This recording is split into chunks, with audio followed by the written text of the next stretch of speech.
اعوذ باللہ من الشیطان الرجیم، بسم اللہ الرحمن الرحیم۔ کیا تراویح 20 رکعت ہے یا 8 رکعت ہے؟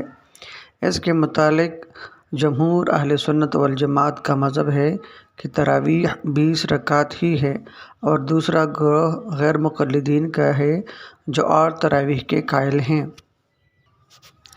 لیکن اصل بات یہ ہے کہ 20 رکعت تراویح سنت مؤکدہ ہے، اور یہی رسول اکرم صلی اللہ علیہ وسلم، صحابہ کرام رضی اللہ عنہ اجمعین، تابعین، تبع تابعین اور ائمہ اربعہ کا معمول رہا ہے۔ معترضین یعنی غیر مقلدین صرف یہی اشکال کرتے ہیں کہ 20 رکعت تراویح کے متعلق کوئی مرفوع حدیث موجود نہیں ہے۔ اس اشکال کے علاوہ معترضین کے پاس اور کوئی اعتراض نہیں ہے۔ اگر بالفرض محال اس اشکال کو صحیح مانا بھی جائے تب بھی معترضین حق بجانب نہیں ہے، کیونکہ حضرت عمر رضی اللہ عنہ کے حکم یا ان کی رضامندی سے 20 رکعت کا ثبوت ایسا پختہ ہے کہ آج تک کسی منصف اور مصنف کو انکار کی گنجائش ہی نہیں ہے۔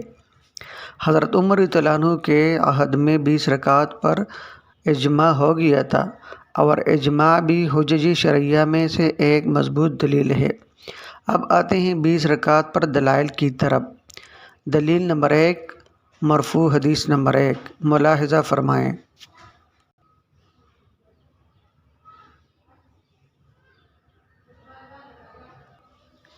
دلیل نمبر 2، مرفوع حدیث نمبر 2۔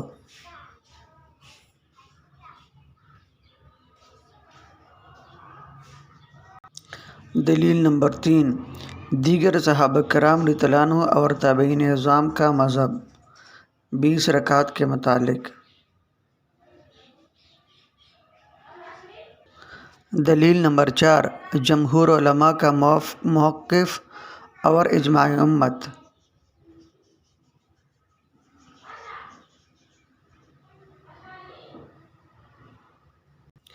دلیل نمبر 5، بلاد اسلامیہ میں تعداد تراویح۔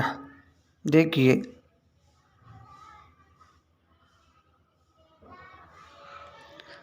دلیل نمبر 6، ائمہ اربعہ اور 20 رکعت تراویح۔ دلیل نمبر 7، حرمین شریفین اور 20 رکعت تراویح۔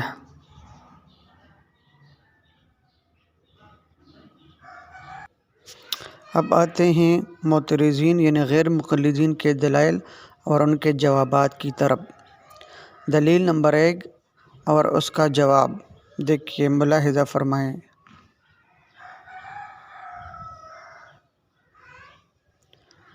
دلیل نمبر 2 اور اس کا جواب۔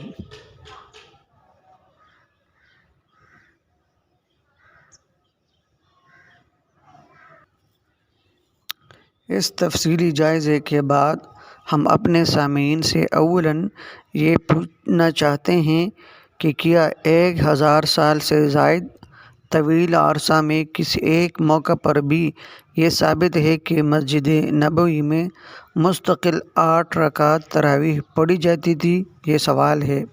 یا چلے 20 رکعت سے کم تراویح پڑھنا ہی ثابت ہو، بلکہ ثابت تو یہ ہے کہ پورے 1400 سالہ دور میں 20 یا اس سے زیادہ ہی پڑھی جاتی تھی۔ دوسرا سوال یہ ہے کہ کسی ایک صحابی یا تابعین یا تبع تابعین ماضی کے کسی عالم نے بھی یہ فتویٰ دیا ہو کہ 8 رکعت سے زائد تراویح جائز نہیں ہے، اور اس نے خود حضرت عائشہ رضی اللہ عنہا کی حدیث کو اس فتوے کی بنیاد بنایا ہو۔ اصل بات یہ ہے کہ 150-200 سال سے یہ غیر مقلدین فرقہ وجود میں آیا ہے، یہی سے یہ اشکال شروع ہوا ہے۔ اب آپ کو چند فتوے پیش کیے جاتے ہیں، ملاحظہ فرمائیے اور خود آپ فیصلہ کیجیے۔